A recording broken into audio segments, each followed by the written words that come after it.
Hello everyone, thanks for tuning in to today's third video. We've got a new feature for you for today's third video. It's sort of spawned from the CFS 6-month look ahead. It is going to be another 6-month look ahead, including the CFS B2, but we're also going to add into the mix the Beijing Climate Centre as well. So it's kind of like going to be a mashup, a modern mashup, if you like, between the CFS and the Beijing Climate Centre. Now, as with the CFS 6-month look ahead, this is just for fun, it's just for a laugh to see what the models are showing. Just trying a bit more variety, really, including the Beijing Climate Centre as well, because I think the CFS on its own has been getting a little bit stale over the past few months and past few years. Really been showing the same thing virtually every single update, and I know quite a lot of people are getting a bit fed up with it. So we will still go through the CFS for the next 6 months, 700 millibar heights, temperature and precipitation, but then we will compare that to the Beijing Climate Centre, and hopefully that make a slightly more interesting video. Right, so we'll get on that for you very shortly. Just to say that the first video released today, of course, as always on Saturday, was the week ahead forecast. So week ahead look ahead was released, first video up today, and also a week to 10-day video update that is here on the homepage at gazweathers.com. Just scroll down and you'll find it underneath this one. I'll talk you through what's happening tomorrow at the end of the video. Going to be a very busy day at Gaz Weathers tomorrow. Right, so let's start off with the CFS then. So very much as we did in the CFS 6-month look aheads, we're going to look at 700 millibar heights first of all, then the corresponding temperature and precipitation anomalies that go with those heights. So we've got February's 700 millibar height anomaly here to start us off. This is, and of course, if everything's working as it should be with the model, then this is the most reliable part of the whole video and the whole forecast. So we find that 700 millibar height anomaly has an area of above average heights from the Atlantic into many southern and central parts of Europe, with CFS for February with below average heights up to the north, and that leads us to bring in this west to southwesterly wind. So CFS is forecasting another Atlantic driven, mild, wet, potentially unsettled month there, making it a little bit stormy. But the final month of the winter of 2019-2020, what an unsettled winter it has been. This is how March is looking, month 2. So again, we see Atlantic driven, above average heights extending from the Azores into much of southern Europe and then heading into central parts of Europe as well. Below average heights out to the northwest. Jet stream and wind direction remain from a west or southwesterly direction.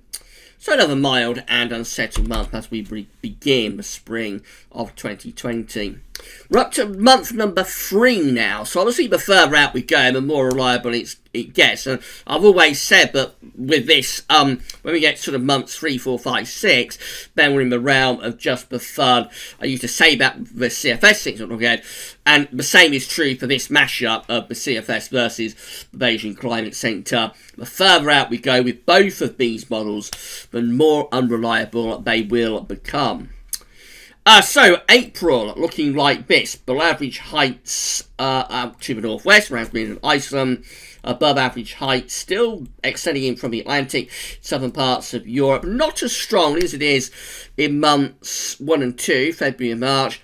Nevertheless, you can sort of broadly see the pattern going on even into April. Even into April, we still have these westerlies continuing. So probably still unsettled with showers or maybe some longer spells of rain in April. The only thing is, as we're going into the spring, of course, westerlies start to lose their warmth to average. So it'll still be mild with westerly in April, but a westerly in April will not be as mild to average as a westerly in January would be. And then by the time you get through to July, a westerly in July is actually going to be quite cool, cooler than average probably a lot of the time.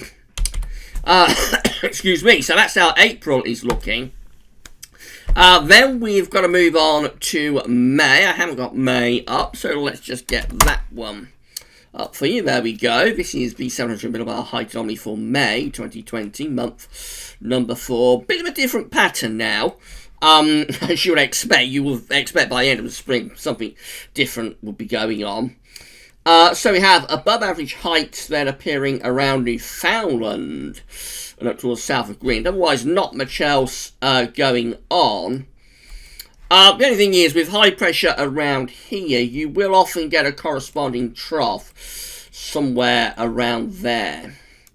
Just one of the ways that nature balances itself out. So if you've got a ridge somewhere around Newfoundland or south of Greenland, you'll tend to have low pressure on our side of the Atlantic. So that might be a little bit more unsettled than it at first appears.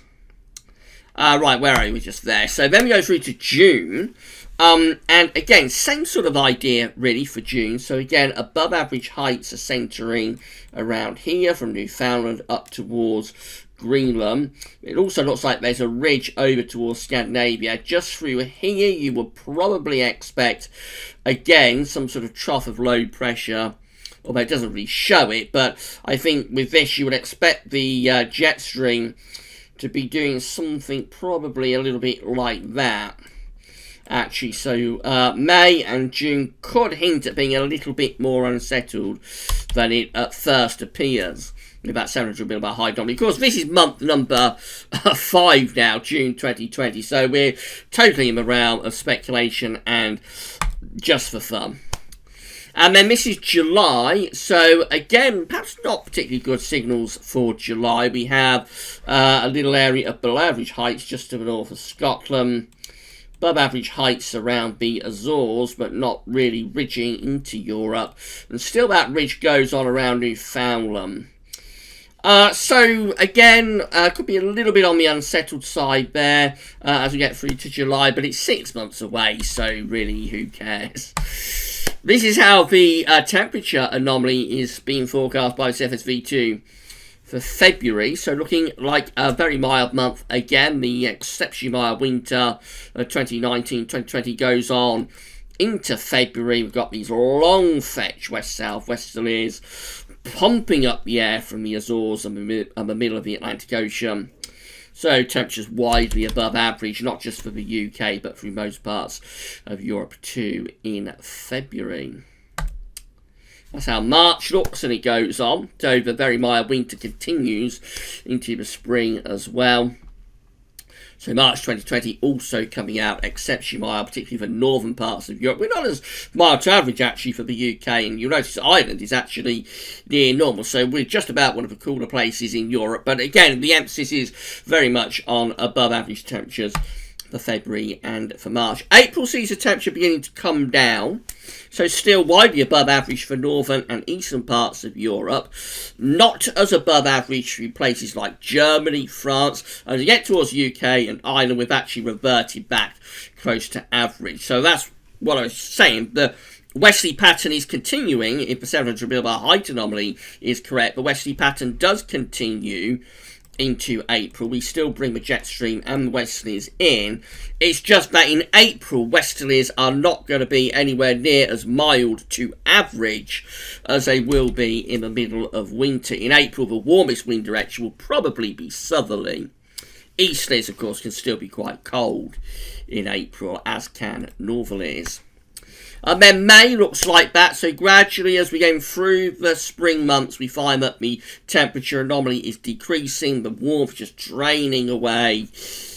So in May, many western parts of Europe are close to average with their temperature. Northern Europe still warmer than average across Scandinavia. East parts of Europe also warmer than average too. That's June, looking a little bit warmer actually in June, so maybe it's not quite as bad a June as I was thinking based on that 700 millibar high anomaly. Most places in Europe come out with above average temperatures. And then the warmth drains away in July again as we go back to average. So temperatures a little bit up and down, starting really mild for the first couple of months and then up and down month by month thereafter. Precipitation anomalies from a CFS V2, this first part of the video finally, look like that. So again, we see that the central parts and western southwest parts of Europe are dry on average. UK, Ireland, Scandinavia has those southwesterlies, so that's where it's wet and average. Low pressure is up here, and high pressure, of course, is down there.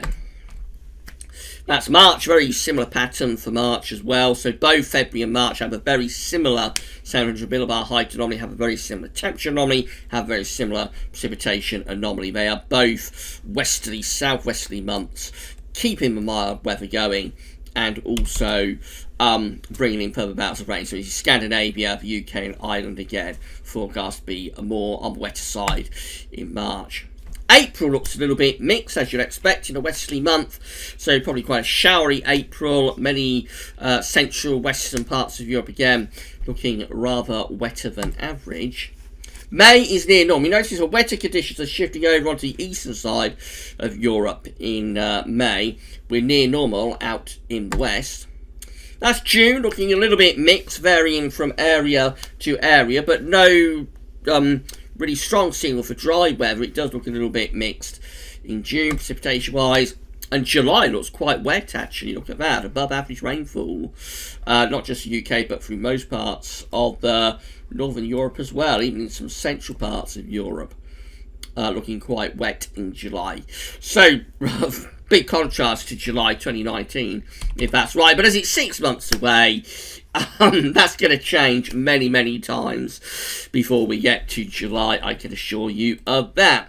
Right, so that's the CFS done for the first part of the video. I'll pause it there, and then we get the Beijing Climate Centre up and running, and we'll see how that looks in comparison. So I'll see you in around 2 seconds' time.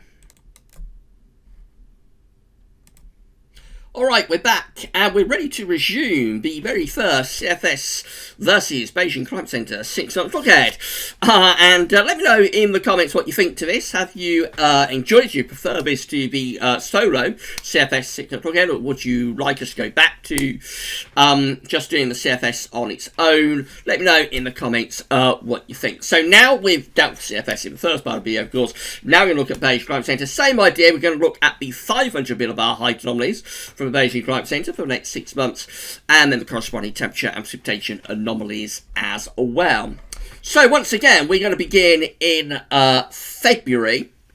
So this is a 500 millibar height anomaly for February. Now, up to last month, the Beijing Climate Centre was always very, very difficult to make out where everybody is, but they've got a new outline here that makes it much, much clearer to see not only where we are, but where everyone is. So, for example, there's Australia down there. This is North America, of course. Canada and the United States just there. Mexico going to be around there. South America is just there. Over here, we've got Scandinavia. And then, of course, all of this is Russia and down to Asia.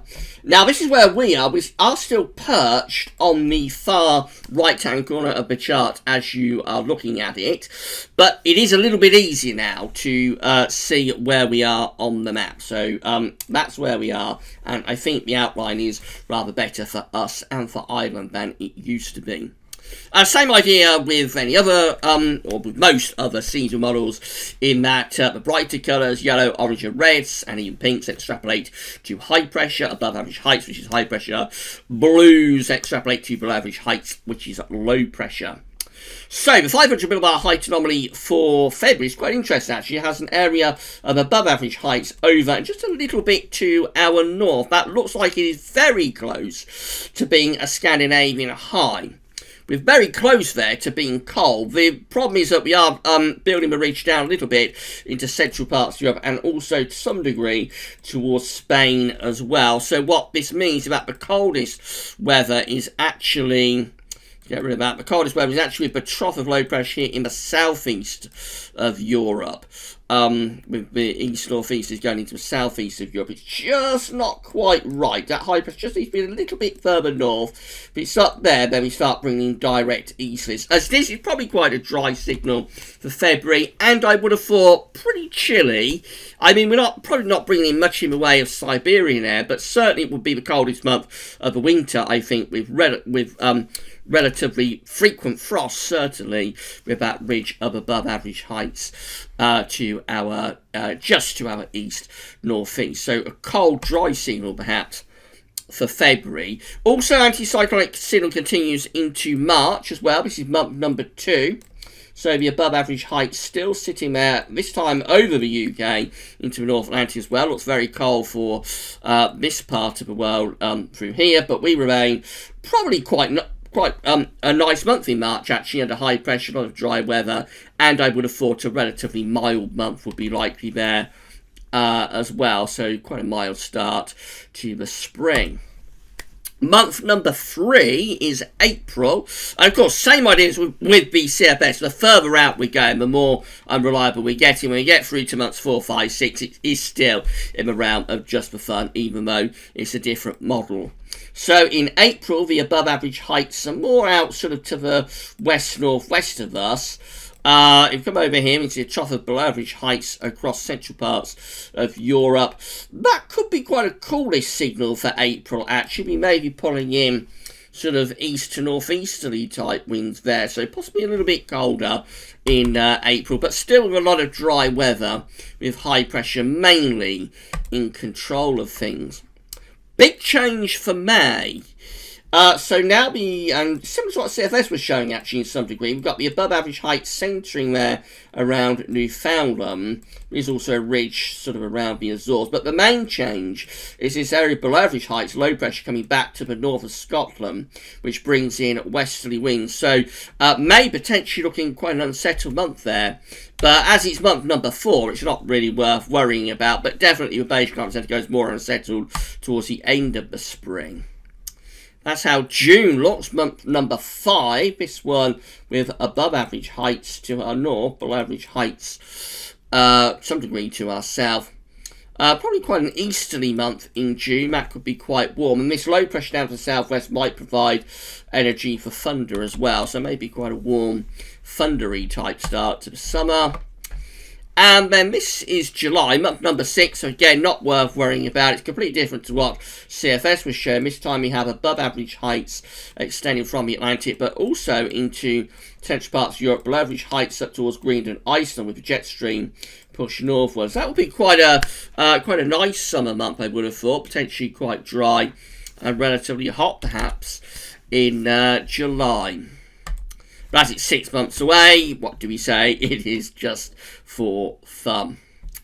Temperature anomalies with Beijing Climate Centre for February coming out average to a little bit above. We're in those light yellow colours. So on the scale, that's going to be light average to up to half a degree above average. So not a big deviation with the temperature anomaly in February. I suspect we had relatively mild days being offset by colder nights perhaps. But not as mild anyway as what the CFS is showing. And that's true through most parts of Europe as well. You know, most parts of Europe are much closer to average with their temperature anomaly compared to the very, very extreme warmth that the CFS was forecasting.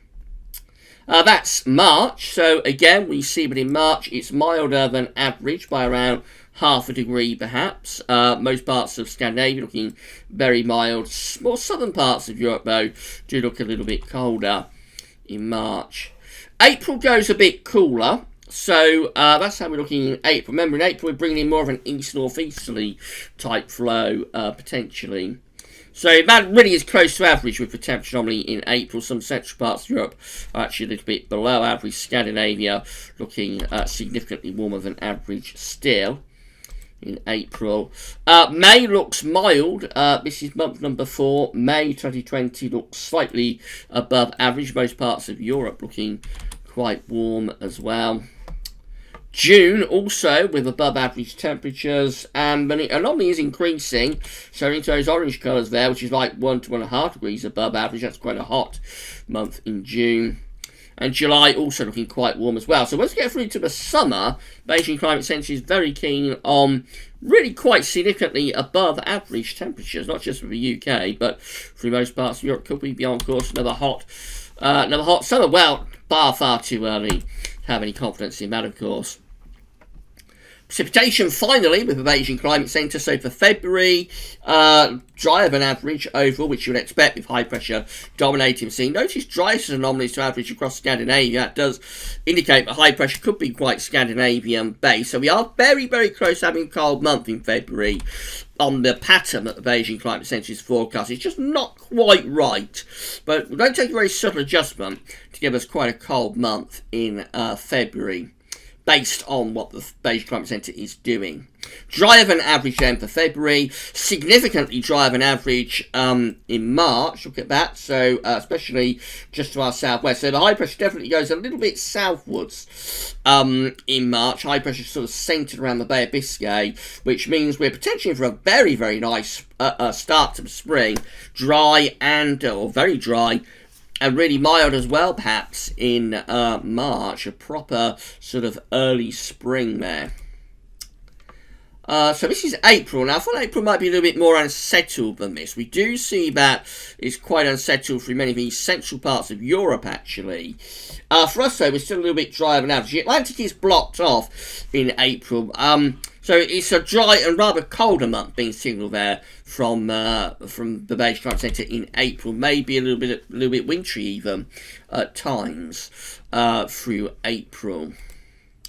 May is unsettled with above average precipitation being forecast in May in what is a much more unsettled month, as we established on the 500 millibar height anomaly. June also looking quite unsettled, so a little bit surprised that temperature anomaly is so mild or so warm in June, given it's forecasting quite a wet month. That could be down to thunderstorms, though. Look at the wettest anomalies close to Biscay and northern parts of Spain, so that could imply bringing up a lot of southerly winds in June, hence it's a very warm and hot month, but also quite volatile, maybe quite thundery. And then it goes much drier as we get through to July, so July really could be another classic based on this. High pressure dominates, hot and dry month, but as it's 6 months away, you know what I'm going to say, but it is true, as it's 6 months away, it's just for fun, and that is going to change several times with Beijing Climate Centre, as it will with the CFS, just purely due to the fact that the way these models chop and change with their scenarios until they finally latch on to the correct one. Right, so that's it. That's the first CFS versus Beijing Climate Centre 6 month. Okay, let me know in the comments what you thought to it. Did you enjoy it more than the CFS 6 month? Okay, let me know. And if you enjoyed it, then we will do more of these in the coming months. I said I'll talk you through what's coming up tomorrow. So I've got a really busy day ahead tomorrow. We've got more spring analogues. It's going to be a little bit of a QBO special, that one. So, yes, more spring analogues. First video up tomorrow. I'm going to have Gazov's study roundup, of course. Ensembles watch in the evening. And also tomorrow, more long-range stuff. Also tomorrow, we'll have the ECMWF Meteo France and DWD seasonal model update. That will be tomorrow afternoon after the study roundup, but before Ensembles watch. So 4 videos. Where's the camera? There we go. 4 videos coming up tomorrow, and I hope that you enjoy all of the content that we're going to be releasing tomorrow. Alright, that's all for now though, and thanks for watching.